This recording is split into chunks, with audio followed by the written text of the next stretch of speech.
Hello YouTube, this is Hunter Surge, and we are here once again with more reveals. We have a bunch of stuff today. We have the very exciting, finally the reveal of the Liths, the last two lists that we've been waiting for, as well as all the remaining news about the latest Shattered Stars, the upcoming first pack of the new wave of Shattered Stars, as well as our first glimpse at what Wind is doing in this set via a Twitter reveal from Disencoder. So let's get into it.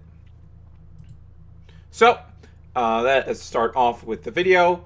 We first have the Wind Lith, Avia Lith. This is a 4/6 2-wind Elestral that can be normal cast with 2 wind if an opponent has at least 2 face down runes. When you cast this Avia Lith, you can draw a card for each face down rune on an opponent's field. So, it was stated before Moonrise reveals started by Dan, that there would be 3 cards in this set that punish people for setting multiple. And this is the third. We first had Gloombat, then we had Hurricane, and now finally we have Aviolith. And unfortunately, Aviolith is like just very clearly the worst one. For one, its stat line is just like bad. 4/6 is not the stat line you want to be seeing on a big guy. Like it's not even going to be able to clear, like it's not going to be able to clear a ton of stuff. At least with like Verdolith and Coastalith, their defensive stat lines are so defensive that they're actually rather difficult to get over, even with another 2 cost. At least in the case of Verdolith, I don't really say this for Coastalith. Coastalith is weird. But at least with Verdolith, its condition is easy and its effect is very powerful. So it feels justified that it's very passive as a body. This one, though, Aviolith feels like it's a card that was designed under the idea that people wouldn't adjust to these powerful anti multiple set cards existing in the format, but people are going to adjust to that. If at least had like a decent stat line, it could be all right. But like as is, this card is just really bad. You won't really want to normal send into it to get what 1 draw, and a body that doesn't do anything. You probably won't be able to get normal casted very often, because especially if you're already on Wind, and you will probably have revealed that, okay, you almost certainly have Thunder and Water somewhere in your deck, which means you have just free Hurricane access. Like those are the sorts of decks that people are the least likely to set multiple willy-nilly against, because you are the one that had to make no concessions to fit in the spirits for Hurricane, and don't have like an in element good no, that's not true. You have Sorlet, but Sorlet is like a bad body, whatever. But Sorlet also actually gives it anti-synergy, because like no, that's not true. Scratch what I just said. No. I was gonna say like, oh, you have a set popper, so your opponent won't want to set, but like setting multiple is the main way you get around knowing that your opponent has a way to pop one of your back rows. You just set 2 different cards that will both be able to answer most of your opponent's plays. And then even if they destroy one, you'll just flip up the other. So it ends up being fine. Oh no, this is just a really bad Lith. I don't like this card at all. Alright. Moving on to the Lunar Lith.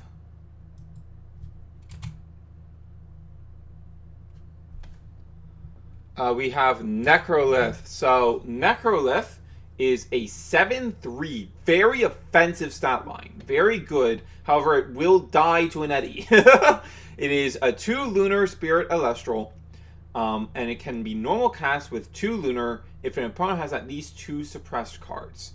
When you cast this Necrolith, you can destroy a suppressed Elestral. So the condition is not too easy to achieve. There are some methods of making this happen, like Dense Fog, but using Dense Fog on your turn does not feel super great. You can like Artemis and then like suppress with something else. But Spectators can't help you get there with this one. So like there's some weird stuff going on with this one.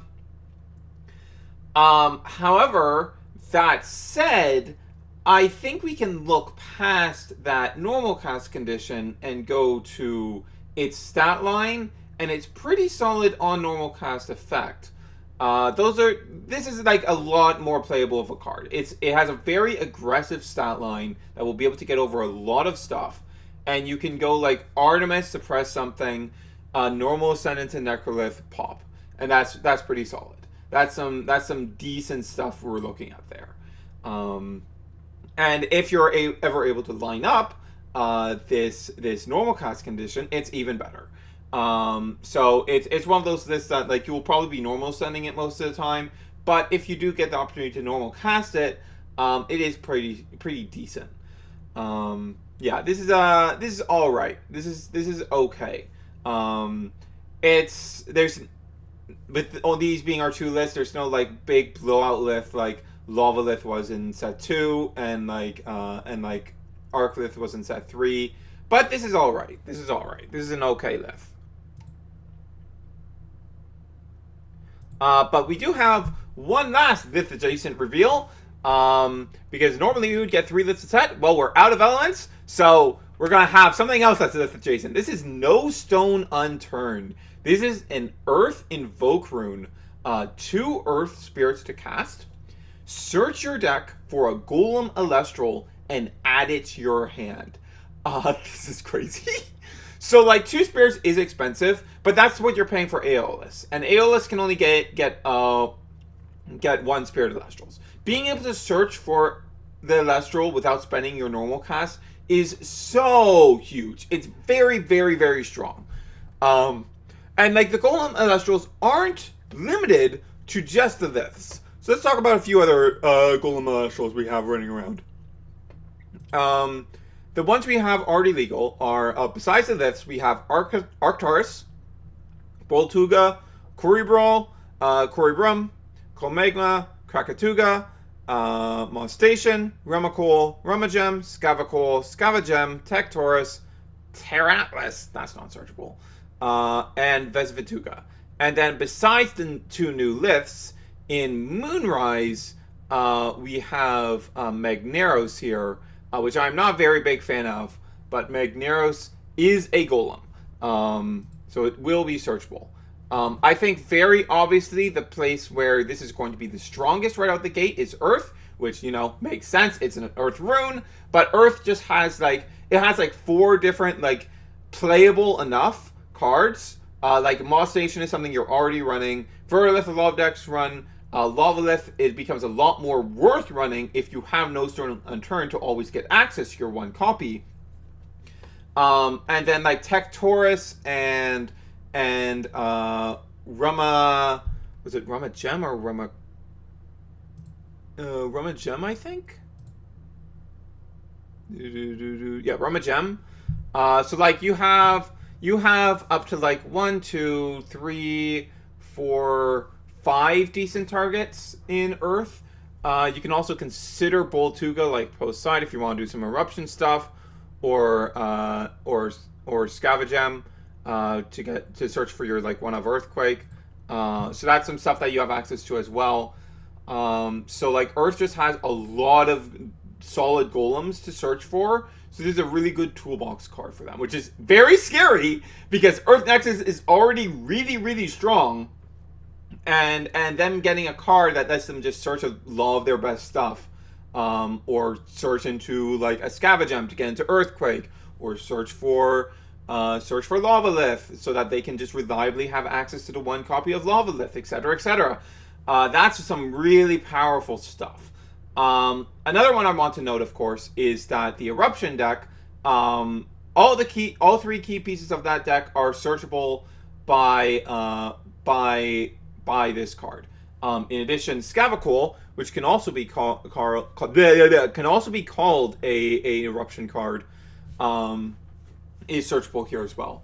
Fire is another place where this may be worth considering to get access to your Lavalith consistently, of course, but it also searches your Rumakul, it searches your Colmegma, and Scavacul is another card worth considering. And there's some stuff that you could splash in knowing that you are going to be able to search for it. So yeah, this card seems really, really strong. It's going to like change a lot of deck building.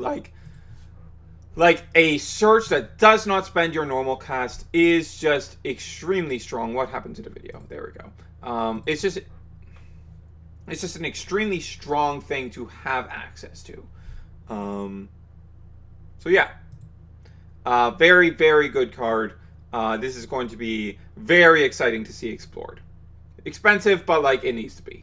It kind of needs to be. Okay, so now let's talk about the Shattered Stars.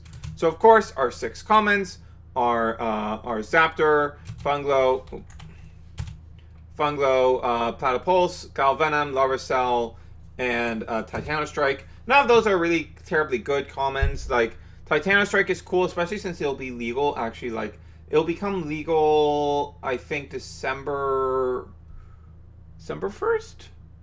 Yeah, it'll become legal December 1st, so it'll be legal like a whole month and a half before Moonrise comes out, and Moonrise legality won't start until February 1st.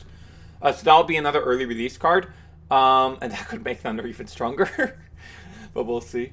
In my estimation, it seems like the best Thunder card that they released this set. So, you know, they're getting it early. And then we have already revealed the constellation Toxion, as well as what was the other one? Was it the Foil Zaptor? Was that it? Yeah, it was just the Foil Zaptor, I think.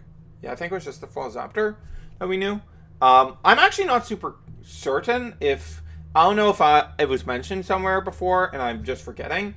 But I don't really know if the Foil Stained Glass the Foil Stained Glass Zaptor is in the new 8th card slot, sorry.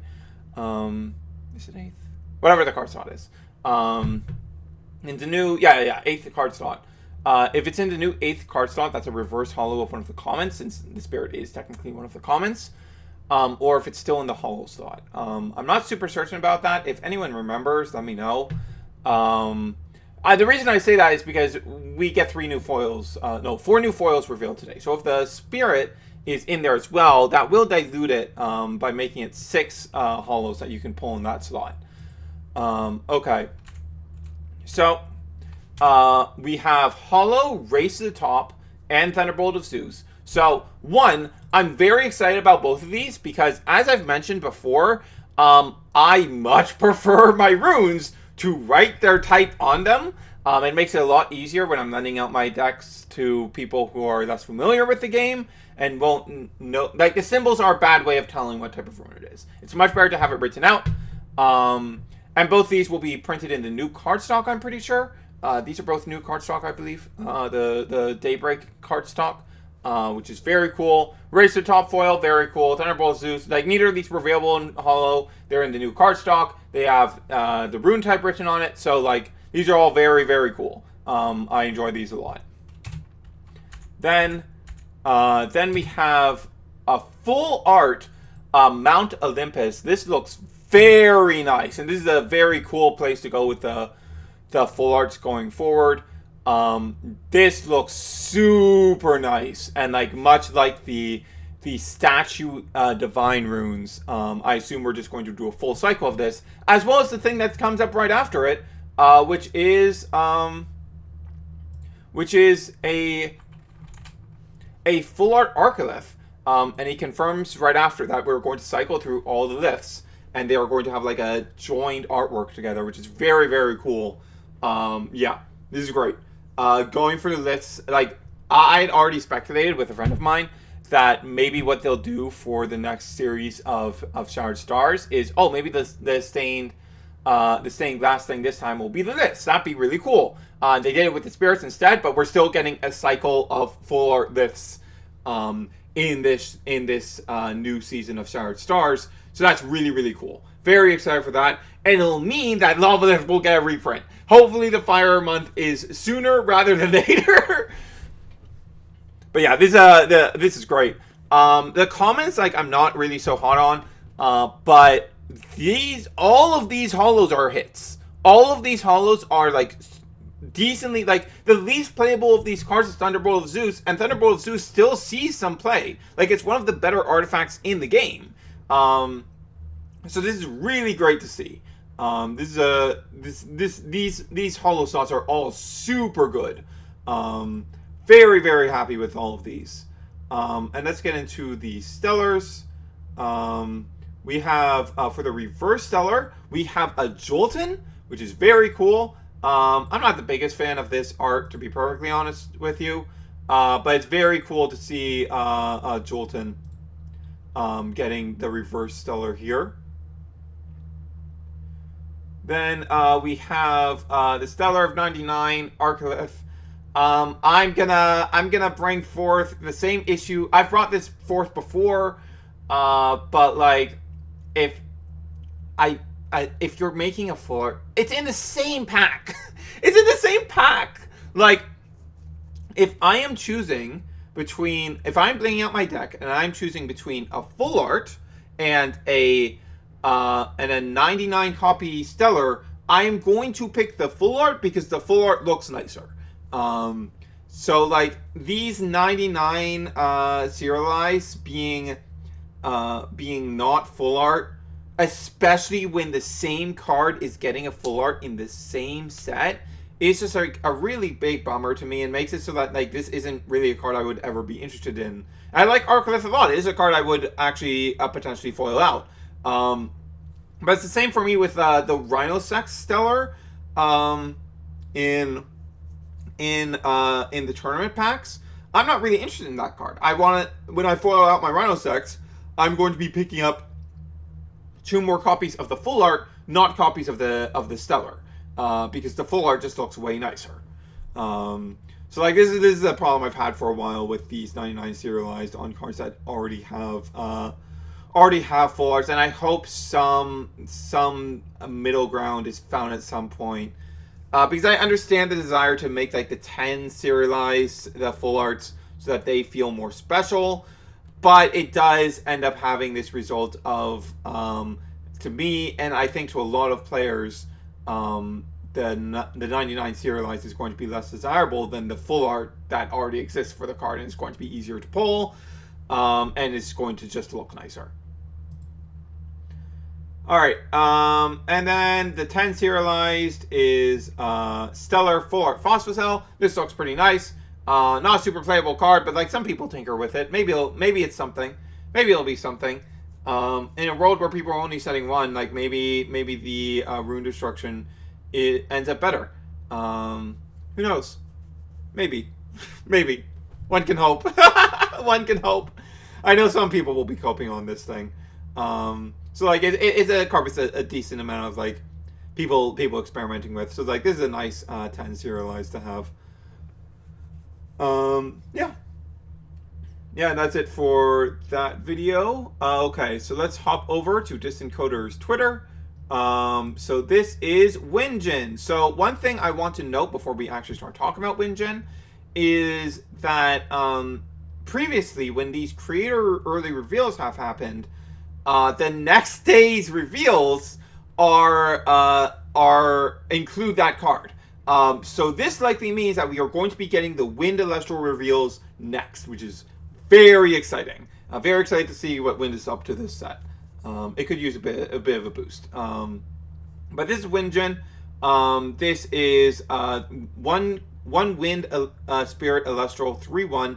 Very interesting to note. It is a Spectral Elestral. This is the because like, it doesn't seem like this is, we'll get into it later, but it doesn't seem like this is going to have a Lunar Ascension. So that would make this the first Spectral Elestral that isn't directly related to Lunar, which is very interesting to see.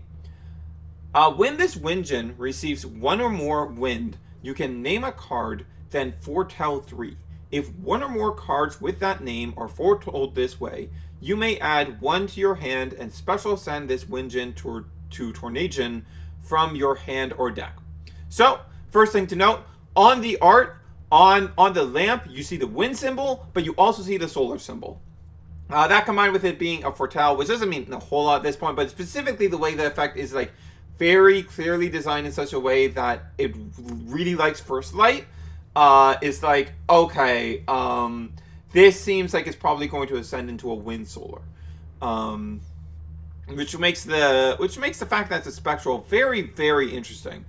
Yeah. Being on receive is pretty nice. You can double dip on that. This makes this what, the 4th wind receiver? And the synergy with First Light is very, very nice. Another place where this could have synergy, another place that it could be considered, is you're declaring the name. You're not declaring the name plus title. So there's a certain deck where like a good 20 cards of your deck are going to be the same name, Lunar Phase. So if Tornation is good enough, you could just slap these into the Lunar Phase deck and go cast Windjin, declare Lunar Phase, find one of my 20 Lunar Phases in my deck, add to hand. I would like to special ascend now. And if like Tornation is like a decent body, that makes this like a 1-card special ascend, Cryoling, which is inherently very, very powerful. So that is something I will be keeping my eye on as someone who is very interested in the Lunar Phase deck. Because this could be very, very good in that deck. Yeah. Alright, that is going to be it for today. A lot of really exciting reveals. I'm really excited about No Stone Unturned. And Windjin as a Lunar Phase enjoyer makes me pretty excited. I'm really excited to see what that Ascension is. And also, hey. Actually, no, this is unrelated to Lunar Phase. You're not thinking. I was thinking about Calfmel, because like, man, Calfmel's a cool card. Calfmel's really powerful as a healer. I would really like to fit it into a Lunar deck, but like, Lunar Phase isn't the Lunar deck you would be fitting it into anyways. And we need like more, like a good 2-cost lunar solar ascension for that guy to really find a home in a Lunar deck, I think. So yeah, whatever. Okay, this guy's really cool. I'm really excited to see his ascension. If that has like a decent stat line at all, this will be pretty playable. Like, yeah, I care mostly about the stat line, but if it also has like a solid effect, that's even better. That would be great. Hopefully its defense is like the biggest thing I hope with like special centers like this is that the stat line you end up getting is like decently balanced. Like I want to see at least a 4 on the defense, hopefully a 5, and I want to be seeing like a 6 is fine, but like ideally like a 7 on the attack stat. That's what I tend to want to be seeing on that end. All right, this one ran very long because we had a lot of stuff to talk about, and a couple cards that evoked a lot of discussion. But that's going to be it for today. I will see you guys later. This is Hunter Surge, signing off.